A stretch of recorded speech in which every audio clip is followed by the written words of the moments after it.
Haparklit. Un espacio para aprender de derecho. Proyecto de la Escuela Hazara Jabaita de la Comunidad Mesiánica Torah M. Con el abogado Sergio Zapata. Sean todos bienvenidos. Shalom, Shalom, Javerín. Bendito sea Hashem, Dios de Israel y Rey del Universo, por darnos la oportunidad de conectarnos de nuevo con la querida audiencia de Radio Torah Emet, que desde muchas partes del mundo escuchan nuestras transmisiones.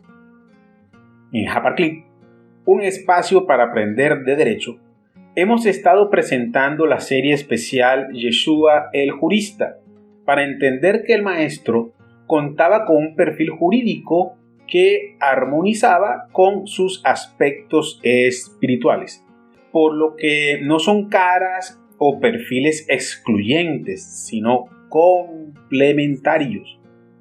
Establecíamos que el orden jurídico al que se debía el maestro Yeshua era la Torá, en un sentido integral, es decir, la parte escrita, la cátedra de Moshe y las enseñanzas y jurisprudencias que se desprendían de estas, en cuanto no fueran incompatibles con los principios e intereses originales de la Torá.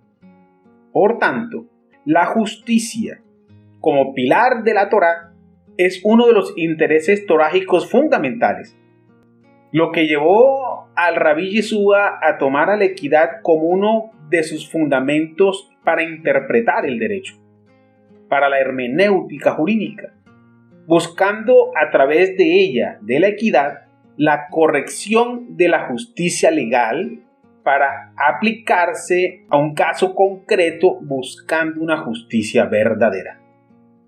Decíamos también que el amor y la teshuvá son las principales columnas éticas que inspiran la deontología jurídica de Rabí Yeshua, y por tanto su comportamiento como jurista está determinado por estos pilares. Como maestro de la ley hebrea estaba signado por ellos. Su conducta pública y privada estaba marcada o dirigida por el amor y la teshuvá, lo que le llevó a hacer los planteamientos jurídicos que hizo, que podían ser contrarios con ciertas alajot de los rabinos, sí, pero ¿acaso en la Judea y Galilea del primer siglo había unanimidad respecto a las alajot? Los que han seguido nuestro programa saben que no es así, que para aquellos tiempos existían multiplicidad de criterios frente a la aplicación de la Torá a la vida diaria.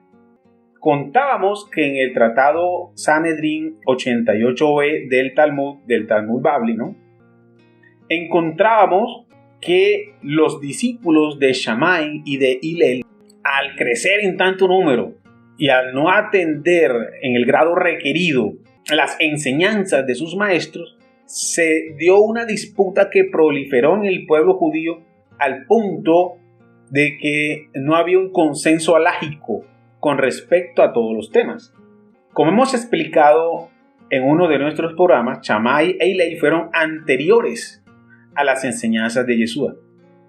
Y para el primer siglo, esta circunstancia no había cambiado, por lo que era común encontrar maestros de Torá con categoría de rabí, de rab, de grande, de señor grande, hacer postulados contrarios entre sí. ¿Esto implicaba que estos rab desatendieran a la Torá? No. Lo que implicaba era que la interpretaban y la estudiaban para extraer de ella la verdad, Emet, verdad, como el nombre de nuestra emisora, Torah Emet, Torah de verdad. En esa investigación por la Emet, se buscaban entre ellos para debatir, con la intención de aprender lo mejor posible. Y Rabí Yeshua ben Yosef, durante el tiempo de su vida pública, fue un rab muy buscado para ser escuchado. Ya decíamos que los miembros de otras sectas judías no se escondían detrás de una palma datilera esperando que el rabino dijera algo inapropiado. No. se sentaban a los pies del maestro a escuchar su sabiduría, a aprender de su alajá, de su Agadá Midrash. Y en ese ejercicio fue que eventualmente se levantaron o se presentaron algunas enemistades, pero no tanto por su posición jurídica. En el Brit Hadashah no se dice que le juzgaran a él por sus planteamientos jurídicos. Fueron otras razones ligadas a la política y al mesianismo los que terminaron por determinar su crucifixión, pero no fue su interpretación jurídica, la cual, como vimos en el caso de la mujer adúltera, fue impecablemente ceñida a la Torá. Pero ¿cuáles fueron propiamente sus planteamientos jurídicos más allá del caso de la mujer adúltera que ya estudiamos? Pues este será nuestro tema de hoy. Así que entremos en materia, porque en HaparClip enseñamos derecho.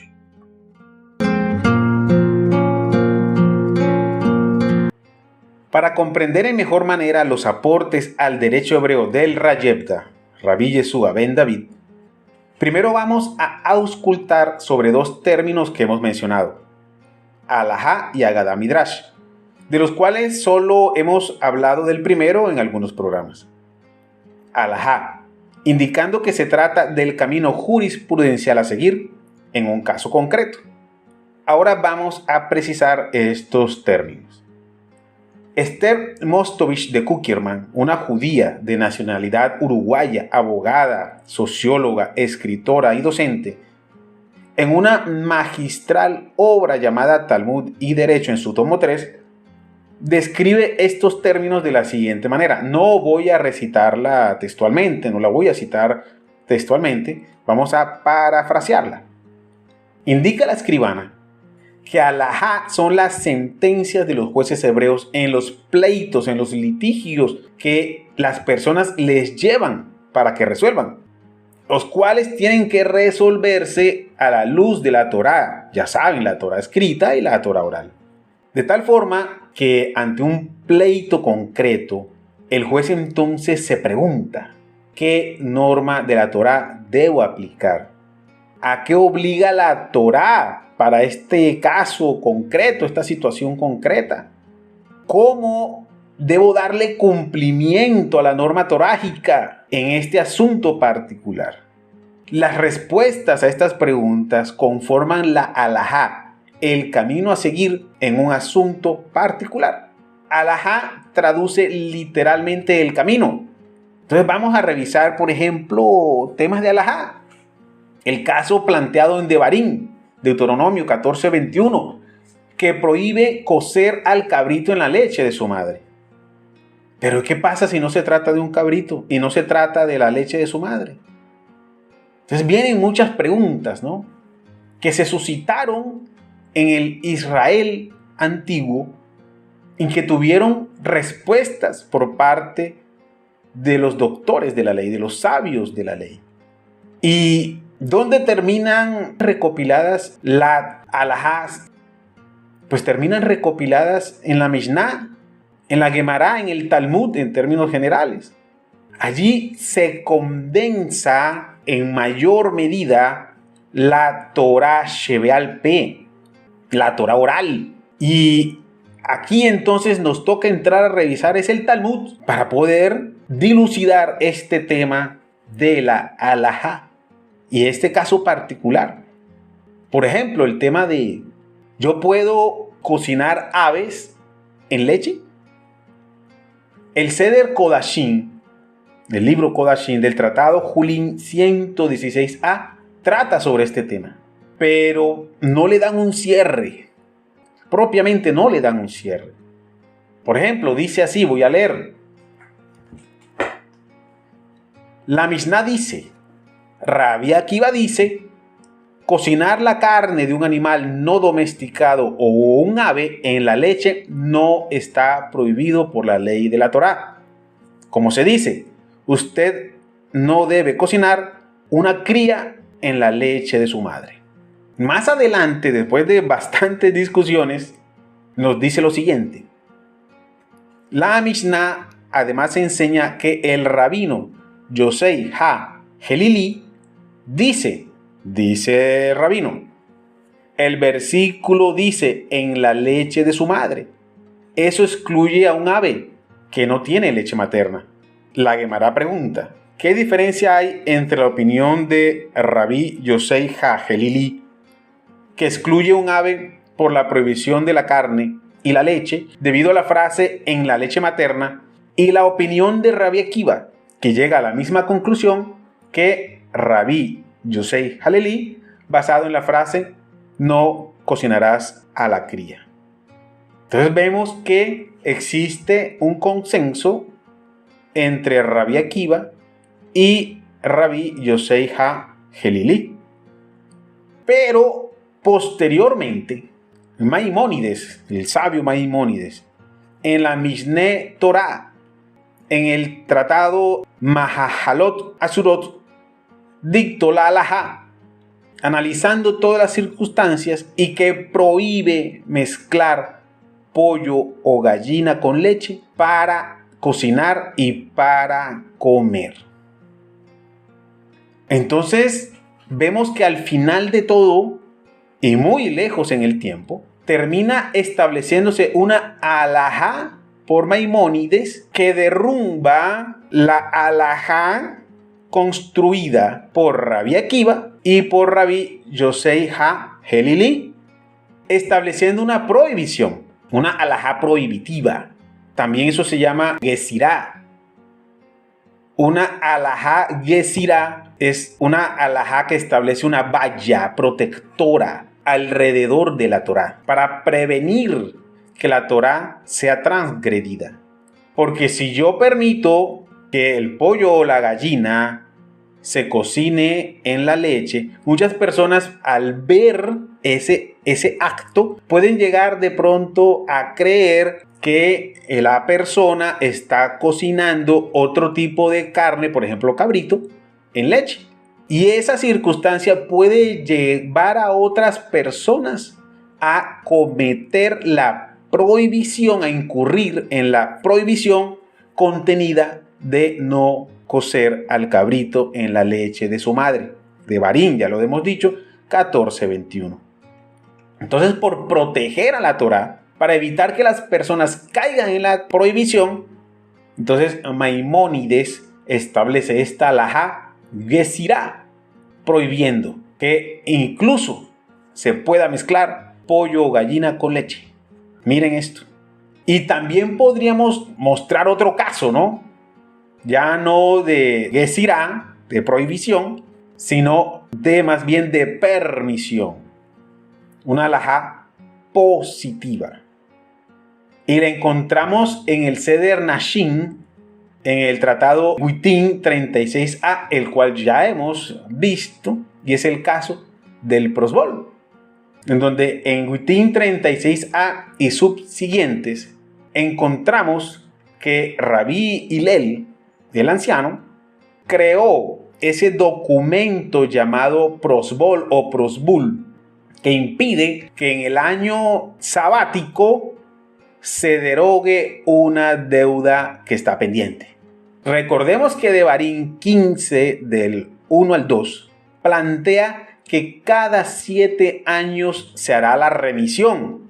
Incluso es clara y dice que esta remisión consiste en que todo acreedor que posee una prenda personal obtenida de su prójimo le hará remisión. No apremiará a su prójimo ni a su hermano si se invoca la remisión en honor de Adonai. Dice Devarim 15 del 1 al 2. Pero a pesar de esto, Hillel establece el prosbol.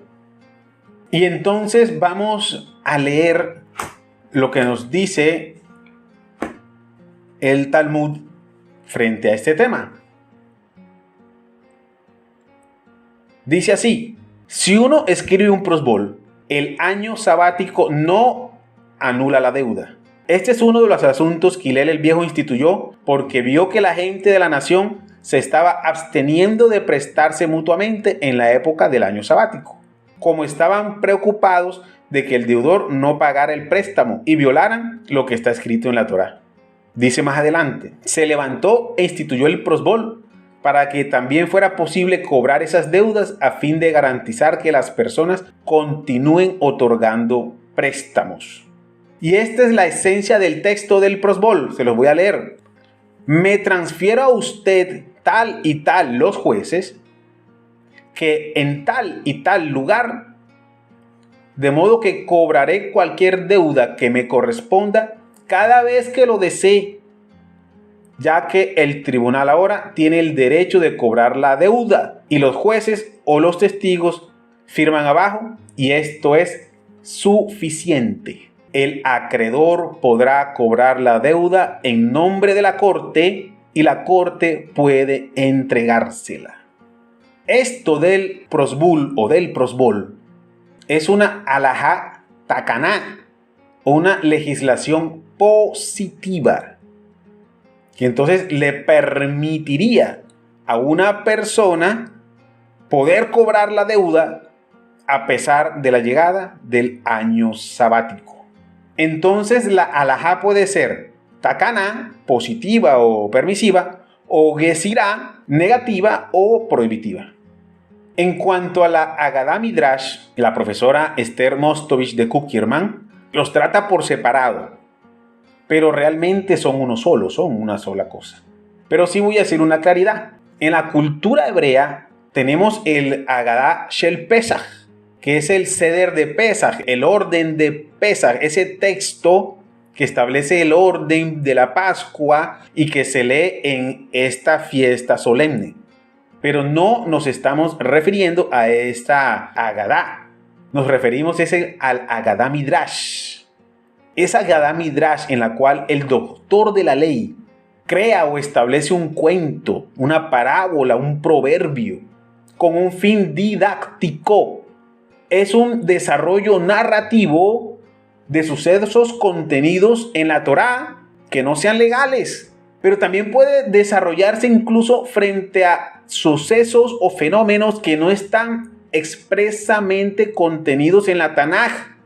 Obviamente, el Agadá Midrash siempre va a estar conectado con la Torá. Así, en ella se narran sucesos que no están conectados con la Tanaj. En últimas, el conocimiento o la enseñanza que se deriva de ella siempre está conectado con la Tanaj. Entonces, por ejemplo, de Midrash. El Midrash dice, voy a leerles lo que dice. El Midrash dice, frente a Bereshit, vamos a leerles un extracto. Moshe escribió la Torá según Hashem se la dictaba. Cuando Hashem le pidió que registrara el Pasuk 1.26, hagamos al ser humano, Moshe hizo una objeción. Amo del universo, preguntó, ¿por qué les das a los humanos una oportunidad para pecar y deducir de esta fórmula plural que más de un Dios creó al hombre? Escribe como te digo, le contestó Hashem. Si alguien desea pecar, déjalo pecar. Lo he expresado en plural para darle una lección al ser humano. Una persona importante generalmente piensa que para él es superfluo dejarse aconsejar por sus subordinados. Déjalo estudiar este pasuk y así se dará cuenta que aún el Creador que creó el mundo superior e inferior consultó con los ángeles antes de crear al hombre. Miren qué hermosura. Entonces aquí tendremos un Midrash que se basa en algo contenido expresamente en la Torá. Pero también podríamos tener como ejemplo ahora este otro Midrash. El Midrash Tanjuma, que se le adjudica a Rabbi Tanjuma. Aquí tenemos la edición Varsovia.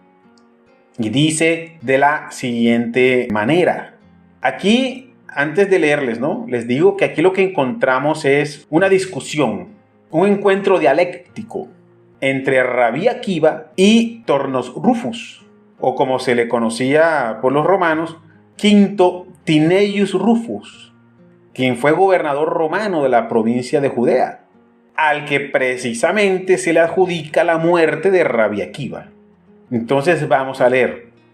Dice así: ocurrió cierta vez que le preguntó Tornos Rufus a Rabbi Akiva: ¿qué actos son más preciados? ¿Los de Dios o los del ser humano?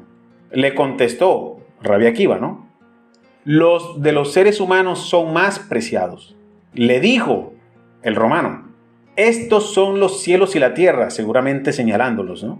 ¿Acaso puede un ser humano hacer algo semejante?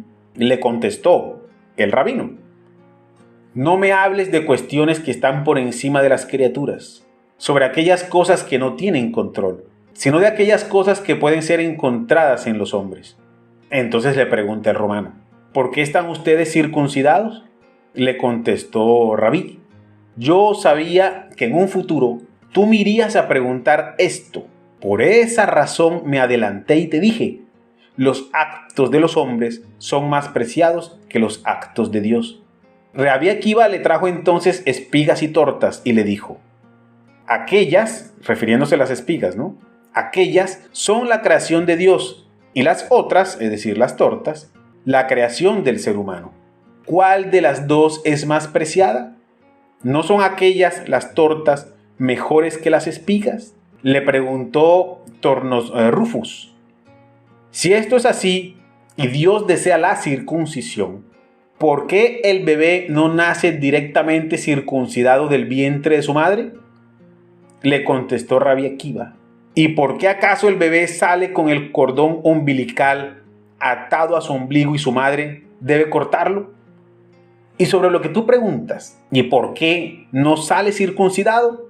Por cuanto Dios no le entregó a Israel los mandamientos, sino para refinar su carácter. Por esta razón dijo David, y acrisolada la palabra de Adonai. Salmo 18:31. Esta Agadá Midrash es diferente a la anterior, como pueden deducir. Acá no se nos amplía un suceso de la Tanaj, pero sí se conecta con ella. Y para no dejarlos en ascuas con las respuestas que este Midrash le adjudica a Rabí Akiva, porque alguien creyente podría verlas o entenderlas como displicentes con el Señor, debo en defensa del gran rabino decir que no es así. Miren, el Rab se adelanta a las pretensiones del romano frente a cuestionar la circuncisión. Por eso dice que los actos de los seres humanos son más preciados. Pues si no es así, en esta lógica, y los actos de Hashem son más preciados, Tornos Rufus hubiera acusado a los judíos de transformar la creación de Dios circundando a los niños. La parte en que Rabí Akiva compara las espigas con las tortas y en que demuestra que todo ser humano, indistintamente de religión, color de piel, rasgos faciales, debe ser separado de su madre cortando el cordón umbilical, demuestra que los humanos son copartícipes de la creación. Mas el judío debe hacer físicamente actos, misbot, con una expresión física material, para refinar su carácter, para pulirse en su misión sacerdotal, es decir, separada, kadosh, separado. Entonces el rabino no fue displicente con el Creador, fue didáctico, que es muy diferente. Bueno, al fin y al cabo, estamos hablando de una Agadá Midrash. Revisando lo concerniente a Alajá y a Agadá Midrash, a este último lo vamos a llamar simplemente Midrash de ahora en adelante, podemos entonces ahora sí, con este conocimiento, avanzar hacia las enseñanzas del Rayebda.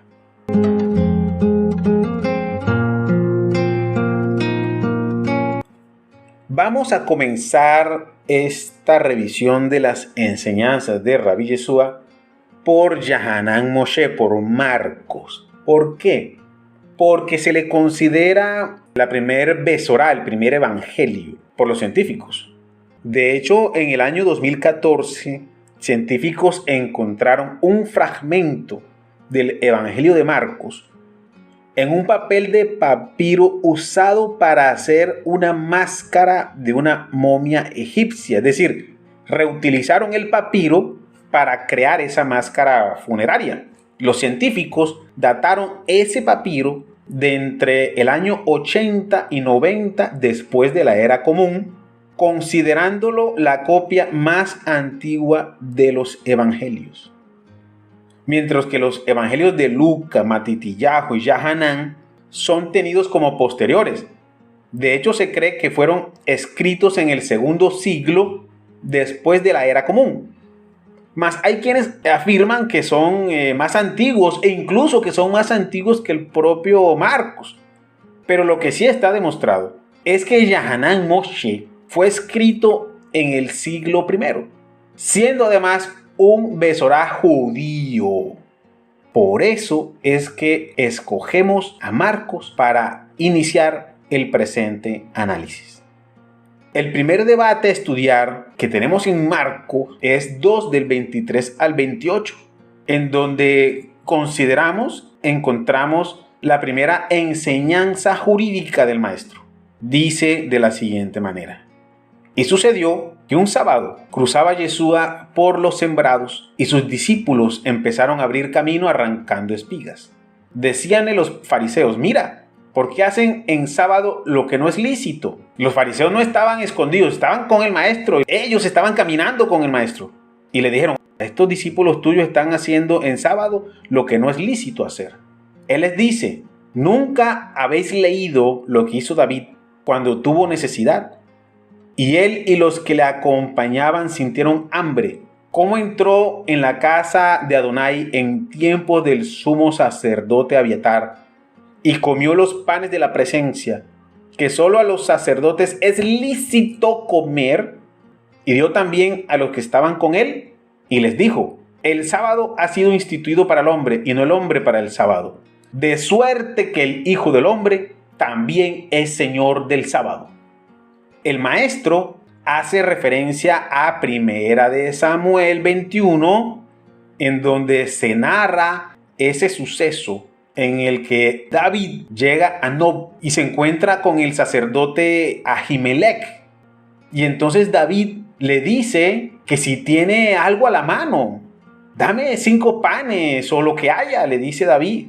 El sacerdote le responde: no tengo a mano pan profano, pero hay pan consagrado, si es que los muchachos se han abstenido al menos del trato con mujeres. Y entonces David le dice que sí, que no están impurificados ritualmente. Y entonces el sacerdote le da los panes consagrados, porque no había allí otro pan sino el pan de la presencia, y el retirado delante de Adonai para colocar pan reciente el día que tocaba retirarlo. ¿Qué es lo que tenemos aquí en este tema que nos narra la primera de Samuel? Que David y sus hombres comen de los panes de la presencia o el pan de los rostros, los cuales solo podían ser comidos por el sacerdocio. En Shemot 25 del 23 al 30 se nos narra cómo dentro del Mishkan se ordenó poner una mesa revestida de oro, en la cual se pondría perpetuamente delante de Adonai el pan de la presencia, ahí delante del lugar santísimo del Kodesh HaKodashim. Consistía en 12 panes que se presume que eran sin levadura, que se cambiaban todos los días de reposo, y los sacerdotes lo comían en el lugar santo, los panes que eran sacados de la mesa. Pero ojo, la Torá no dice en ninguna parte que estos panes son de uso exclusivo del sacerdocio. ¿Por qué el Rayebda compara esto con transgredir el Shabbat? En Shemot 31 y en Shemot 35 encontramos cuando el propio Adonai establece que tienes que guardar Shabbat. No dejéis de guardar mis sábados, porque el sábado es una señal entre yo y vosotros, de generación en generación, para que sepáis que yo, Adonai, soy el que os santifico. Shemot 31. Ustedes saben que generalmente yo utilizo la Biblia Universidad de Jerusalén. Entonces, esto que leo es esa traducción. Sigue diciendo: guardad el sábado, porque es sagrado para vosotros. El que lo profane morirá. Todo el que haga algún trabajo en él será exterminado de en medio de su pueblo. Y en Shemot 35 nos dice entonces que Moisés reúne a la comunidad y dice que Adonai mandó que durante 6 días se trabajara, pero el día séptimo sería sagrado para vosotros, día de descanso completo en honor de Adonai. Cualquiera que trabaje en ese día morirá. ¿Dónde dice aquí que ir por el campo arrancando espigas está prohibido? ¿Arrancar espigas es equivalente a trabajar? Si nosotros entendemos que trabajar tiene como propósito central la creación, así como Hashem creó durante 6 días y cesó un séptimo día de crear, entonces lo que se está prohibiendo aquí es un ejercicio de creación. Ir por el campo arrancando espigas es crear. ¿Dónde dice eso? Aquí encontramos la primera similitud con la situación de comer los panes de la presencia. Tampoco hay una prohibición expresa en la Torá. ¿De dónde salen entonces las prohibiciones? Las prohibiciones salen de la tradición de los ancianos. Por lo tanto, no son propiamente misbot de la Torá, sino alajá de los doctores de la ley. La comparación que hace Yeshua del caso de David comiendo los panes de la presencia con el arrancar espigas durante un transitar por el campo no está prohibido expresamente en la Torá, sino por la tradición de los ancianos.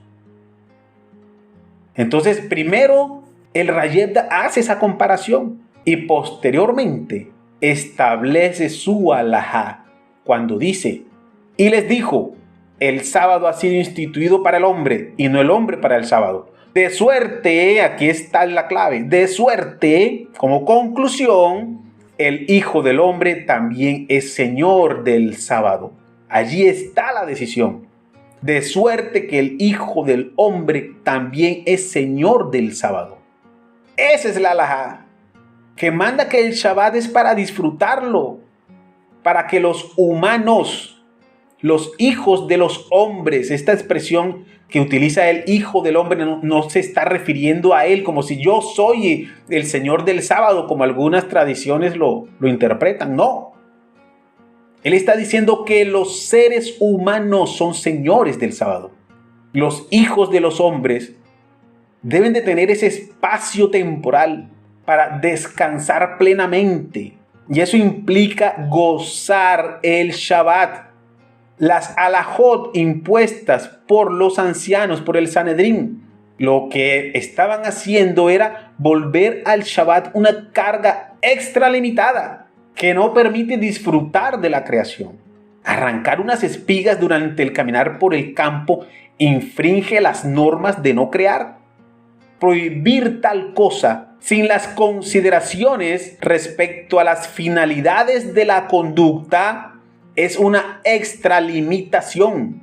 Y si bien se autoriza a los ancianos para poner cercos protectores alrededor de la Torá, estos cercos no pueden ser tan limitantes que terminen anulando los propósitos originales, los intereses originales de la Torá. Pues ¿de qué se trata el descanso al séptimo día sino de disfrutar de lo que fue creado? Ahora, ¿esto que plantea el maestro es indebido? ¿Es incorrecto? ¿Está haciendo Yeshua algo prohibido a establecer una alajá contraria a la tradición de los ancianos? ¿Qué hemos dicho nosotros sobre la alajá en tiempos del maestro? Que no era unánime y que estaba llamada a discusión y a rectificación. Por eso es inadmisible que se diga por los rabinos posteriores que no vivieron esta época y que sus vidas se desarrollaron en tiempos en que la Mishnah y la Gemara fueron escritas, que Yeshua era un reformista de la Torá Shebealpé, de la Torá oral, porque es que ella no estaba definida en tiempos del segundo templo, la alajá no estaba definida, la ley rabínica no era unánime. Por tanto, Yeshua y otros estaban habilitados para establecer su alajá, su posición como doctor de la ley. En el Talmud nos cuentan el caso que ya habíamos leído del rabino Yosei HaGelili, quien consideraba que cocinar aves en leche estaba fuera de la prohibición de Devarim 14:21. Esa que dice que no se puede, después se interpreta, ¿no?, que no se puede cocinar ningún tipo de carne con leche. posteriormente, porque en ese momento no se había establecido eso. Eso viene con Maimónides. Lo que sí estaba claro con Devarim era que no se podía cocinar la carne, por lo menos de un animal kosher, en la leche de su propia madre. Eso es lo que dice Devarim. En el Seder Kodashim, que ya habíamos leído, en el Tratado Julín 116a, dice lo siguiente y voy a leer. La Mishnah además enseña que el rabino Yosei HaHelili se dice, no debes comer de ningún cadáver de animal. Y en el mismo verso se dice, tú no debes cocinar a una cría con la leche de su madre. Esto indica que la carne de un animal que está sujeto a ser prohibida debido a la prohibición de comer carcasas no sacrificadas está prohibida para cocinar con leche. En consecuencia, uno podría haber pensado que está prohibido cocinar con leche la carne de un ave, que está sujeta a esta prohibición. Por lo tanto, el versículo dice, en la leche de su madre, aquí viene la halajá de Yosei HaHelili, en la leche de su madre excluye un ave que no tiene leche materna. Entonces, miren, aquí hay una halajá establecido por un rabino anterior al Talmud que dice que sí se puede. Ya habíamos dicho que Rabbi Akiva compartía. ¿Y cuáles eran las consideraciones sobre esta halajá particular del Rab Yosei por otros rabinos de su tiempo? El mismo Talmud nos lo dice. En el mismo tratado Julín dice así. Y voy a seguir leyendo. La Guemará relata, Leví pasó a venir a la casa de Joseph, el cazador de aves. Le sirvieron la leche de un pavo real en leche y él no les dijo nada. Cuando Leví llegó antes que el rabino Yehudá Hanasí, el rabino Yehudá Hanasí le dijo, ¿por qué no excomulgó a estas personas que comen carne de ave cocida en leche? En contra del decreto de los sabios.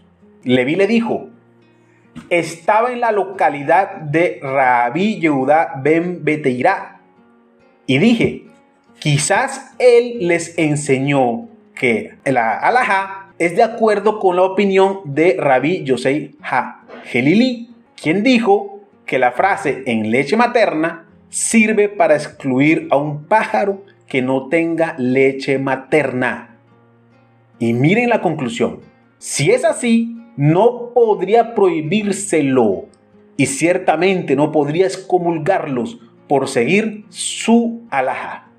El Rab Leví dice, si es así, no podría prohibírselos, no podría excomulgárselos, porque ellos estarían actuando de conformidad con la halajá del rabino Yosei. Este relato, que tal vez es un midrash, nos enseña que en tiempos antes de la Mishnah y por tanto del Talmud, los rabinos tenían opiniones muy distintas sobre variados temas relacionados con el cumplimiento de las misbot y que incluso halajot como las del rabino Yosei HaHelili, contrarias al decreto de los sabios, según el Rab Yehudá Hanasí, eran respetadas por otros sabios. Entonces, ¿será que el planteamiento de Rabí Yeshua no podía también ser respetado? ¿Será que estaba equivocado? Por lo menos frente a su conducta de ir en contra de la tradición. ¿Acaso no es lo mismo que el rabino Yosei? Claro que sí. Es la misma circunstancia. Y el planteamiento de Rabí Yeshua también entonces era válido, podía hacerse en el judaísmo del Segundo Templo.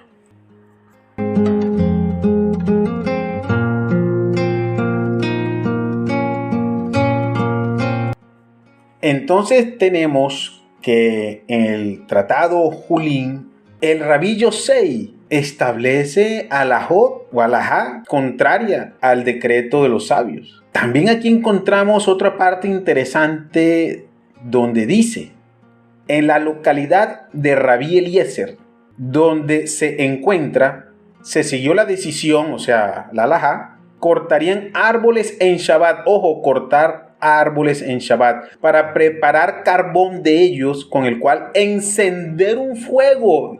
Es decir, están cortando árboles y encendiendo fuego en Shabbat para diseñar herramientas de hierro decir, entonces todo el trabajo, ¿no?, del herrero, con las cuales circuncidar a un niño en Shabbat. En opinión del rabino Eliezer, no solo la misbah de la circuncisión anula el Shabbat, sino que también cualquier acción requerida para la preparación de las herramientas necesarias para la circuncisión anula el Shabbat. La baraíta agrega, en la localidad del rabino Yosei HaHelili, comían carne de ave cocinada en leche. Evidentemente, el rabino Yosei HaHelili sostiene que la prohibición de la carne cocinada con leche no incluye a las aves. Entonces aquí ya encontramos no una, sino dos posiciones evidentemente contrarias. ¿Contrarias frente a qué? Frente al decreto de los sabios. Y deben ser respetadas. De hecho, eran respetadas en su momento. De la misma manera, Rabbi Yeshua podía establecer alajá contraria al decreto de los sabios. Y eran respetadas. Como lo dijimos, a Yeshua no lo asesinan por su alajot. A Yeshua lo matan por consideraciones políticas y mesiánicas, económicas si se quiere. Entonces, aquí les hemos mostrado la primera alajá planteada por el Rab Yeshua Hanetzer, encontrada en Beshorah Shel Yahanan Moshe, en el Evangelio de Marcos, que tiene una enseñanza clara y comporta una alajá positiva, es una takaná. El Shabbat es un espacio de tiempo en el que el ser humano debe relajarse y entrar en comunión con Hashem y su energía vital, disfrutando de su creación y contemplando la misma. El hombre es el Señor del Shabbat. Seguiremos en nuestra próxima emisión tratando sobre la aportación jurídica del Rayepta. El tiempo se nos agotó, así que nos despedimos. Los invitamos a que nos envíen sus consultas e inquietudes al correo electrónico elabogado.torahemet, Torah sin T al final, elabogado.torahemet@gmail.com. También podrán comunicarse con nosotros a través del WhatsApp más 57 318 580 8952 más 57 318 580 8952. Los esperamos en nuestro próximo programa, aquí en Haparclit, un espacio para aprender de derecho. Shalom, shalom.